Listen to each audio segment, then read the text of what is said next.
Mugoroba mwiza kuri mwebwe mwese mudukurikira umunsi ku munsi. Reka duhere kuri iyi nkuru ivuga ko ubutegetsi bwa Repubulika ya Demokarasi ya Kongo bwatangiye gukusanya ibitekerezo mu mitwe ya politike, imiryango n'abaturage ku mushinga wo kuvugurura itegeko nshinga ryo muri Gashyantare 2006. Ishyaka rya UPDS riri ku butegetsi rimaze igihe mu bukangurambaga bugamije kumvisha abanyekongo ko bakwiye gushyigikira igitekerezo cyo kuvugurura itegeko kugira ngo Perezida Felix Tshisekedi yemererwe kwiyamamariza manda ya gatatu. Umunyamabanga mukuru wa UPDS Auguste Kabuye yavuze ko abanyekongo batatoye Tshisekedi ngo ayobore manda, ahubwo bamutoye kugira ngo akemure ibibazo igihugu gifite, bityo kubikemura muri manda ebyiri gusa bidashoboka. Abatavuga rumwe n'ubutegetsi bwa Tshisekedi bamaganye iki gitekerezo, basaba ko agomba kwemera gusimburwa mu mwaka wa 2028 kuko itegeko nshinga ryo mu 2006 ribuza umuyobozi kurenza manda ebyiri. Kuri uyu munsi ku itariki ya 20 Mata 2026, umunyamabanga uhoraho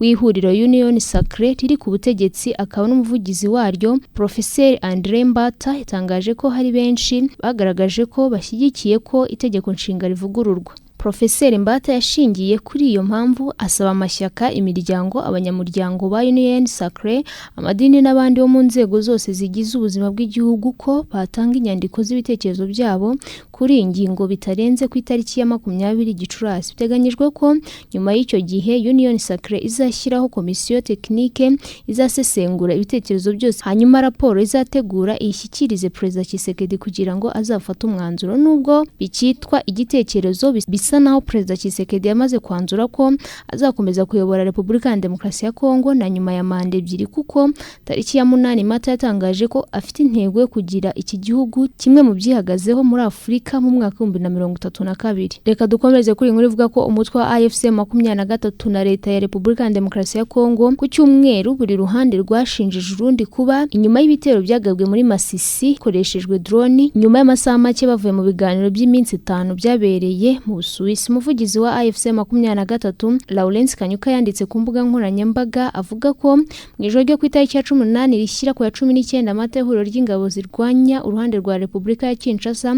zagabye ibitero byo mu kajagari zikoresheje imbunda ziremereye ndetse n'indege zitagira abapilote zo mu bwoko bwa kamikaze byibasiye ibice bituwe cyane cyane Karingi na Bidego biherereye muri Minembwe. Ubu ubutegetsi biciye mu ngabo za leta FARDC ku mugoroba ku cyumweru nabwo bwashinjije AFC 23 n'ingabo z'u Rwanda kongera kurenga ku byo zari ziyemeje zibeba urupfu n'akaga mu bice byo mu misozi miremire Minembwe mu ntara Kivu y'Amajyepfo. Umuvugizi wa FARDC Lieutenant Colonel Magaba yavuze ko ku mugoroba wa gatandatu tariki ya 18 indege zitagira abapilote z'ihuriro rigizwe na RDF na AFC 23 zarashe ku birindiro by'ingabo za FARDC biherereye muri Mikenge na Kankenge ndetse zinatera ibisasu mu duce dutuwe n'abasivile ahitwa Point Zero. Yavuze ko imibare y'agateganyo igaragaza ko abantu 4 b'abasivile bapfuye mu gihe abandi 8 bakomeretse, aho abenshi muri bo ari abagore n'abana. FARDC yagaragaje ko ifite uburenganzira bwo gufata ingabo zose zikenewe no kwihorera mu buryo bukwiye mu rwego rw'ibyo yise kurinda abaturage. Kinshasa na AFC bitanye ba mwana nyuma y'umunsi umwe bavuye mu biganiro byabereye mu Busuwisi. Reka dukomeze amakuru yacu kuri inkuru ivuga ko mu gitondo cyo ku cyumweru umugabo w'imyaka 31 y'amavuko yishe arasha abantu 8, 7 muri bo bakaba bari abi. Aba bana biciwe mu mujyi wa Shreveport muri Leta Zunze Ubumwe za Amerika. Polisi yatangaje ko aya ari amahano akomeye akozwe mu myaka ya vuba muri Amerika, ivuga ko igikorwa nk'iki giheruka kuba mu mwaka wa 2024. Mu bahitanywe n'iki gitero harimo abakobwa 5 n'abahungu 3 bari mu kigero cy'imyaka kuva kuri 3 kugeza kuri 11. 7 muri bano bana bitabye Imana baravukana mu gihe uwa 8 yari mubyara wabo. Muri iki gitero umuhungu w'imyaka 13 yabashije gutoroka asimbuka aturutse hejuru y'inzu agira imvune idakanganya. Abagore 2 nabo bakomeretse bikomeye muri uku kurasana. Amakuru avuga ko uyu mugabo yabanje kurasa umugore we ari nawe nyina wabo bana 7 amusigana ibikomere kabije. Nyuma yaje kujya ku yindi nzu aho aba bana bari kumwe n'undi mugore nabo arabarasa. Uyu mugore nawe akaba afite ibikomere bishyira ubuzima bwe mu kaga. Polisi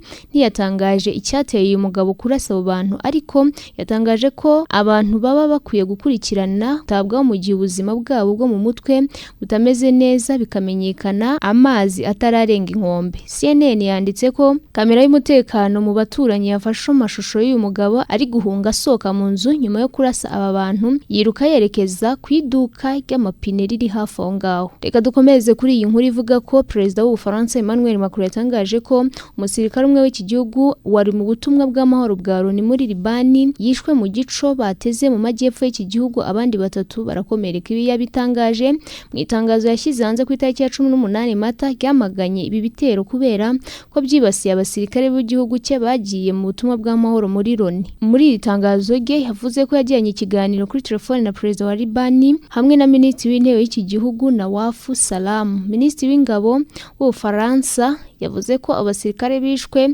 ubwo bari bagiye gufungura umuhanda wari warafunzwe kubera imirwano yaberaga muri ako gace. Batezwe igico bavuga ko uyu musirikare wiciwe mu gitero cyabereye mu majyepfo yo muri Libani. Macron yagaragaje ko ibimenyetso byerekana ko ibyo bitero byagabwe mu mutwe wa Hezbollah ndetse asaba ko warwanywa. Reka kandi dukomeze kuri inkuru ivuga ko perezida wa Leta Zunze Ubumwe za Amerika Donald Trump yongeye gukangisha Iran ibitero bikomeye bishobora gusenya ibikorwa remezo by'ingenzi mu gihe ibiganiro bigamije kugabanya umwuka mubi hagati y'impande zombi bikomeje kudindira. Trump yatangaje ko Leta Zunze Ubumwe za Amerika zigiye kohereza intumwa mu mujyi wa Islamabad muri Pakistani aho hateganyijwe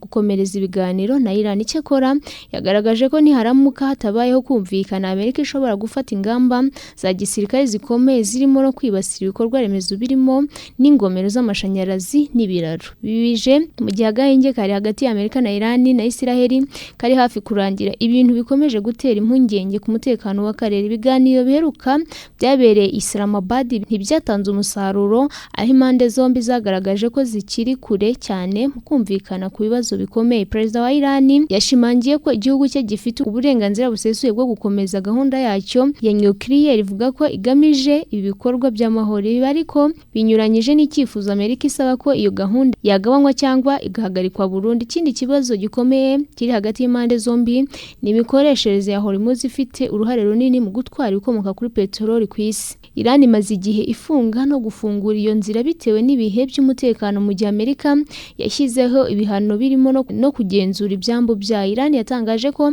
amato yose azanyura muri iyo nzira atabihebera uburenganzira ashobora gufatwa nk'afite imigambi mibi, mu gihe avuga ko ibikorwa bya Amerika byo kuyifungira inzira z'ubucuruzi bihabanye n'amasezerano y'agahenge. Reka dusoze kuri inkuru ivuga ko ibiro ntaramakuru bigenzurwa na leta ya Iran igice cya Tasmin biratangaza ko Iran yagabye ibitero bya drone ku bwato bwa gisirikare bwa Amerika mu gikombe cya Oman nyuma y'uko ingabo za Amerika zifashe ubwato buriho ibendera rya Iran mu gikombe cya Oman. Nta makuru arambuye y'ibyangiritse biturutse kuri ibi bitero bya drone. Mbere icyicaro gikuru cy'ubuyobozi bw'ingabo za Iran ni nyuma y'uko Perezida Donald Trump yari yaratangaje ko Amerika yafashe ku ngufu ubwato bw'imizigo buriho ibendera rya Iran bwagerageje kurenga bariyeri y'amato hafi y'umuhoro wa Hormuz ku cyumweru, bukaba ari bwo bwato bwa mbere bwari bufashwe kuva aho ibyambu bya Iran bifungiwe na Amerika mu cyumweru gishize. Reka mbashimire mwebwe mwese twabanye, mukomeze kugira ibihe byiza.